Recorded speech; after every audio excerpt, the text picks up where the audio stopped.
Welcome to Penrose Learning, where we make understanding easy. You'll start by confirming prerequisites and taking immediate action.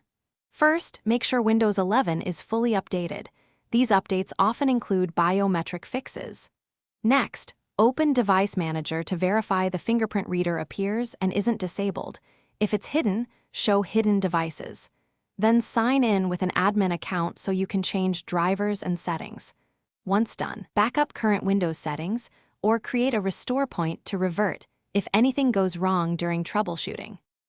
Now you'll tackle drivers and services because most fingerprint failures stem from them. Open Device Manager, locate the biometric device, and try Update Driver. If the issue started after an update, use Rollback Driver. Then open Services. MSC and restart the Windows biometric service. If it's disabled, set Startup to Automatic. If third-party biometric apps are present, uninstall them and reinstall the sensor's OEM driver from the manufacturer. Once done, reboot and test enrollment again to confirm the sensor responds. Finish by resetting the fingerprint data and validating system integrity. Go to Settings Account Sign-in Options, remove all saved fingerprints, then re-register slowly and from multiple angles so the sensor builds a full template. If problems persist, run sfc/scano and the hardware and devices troubleshooter to repair corrupted files.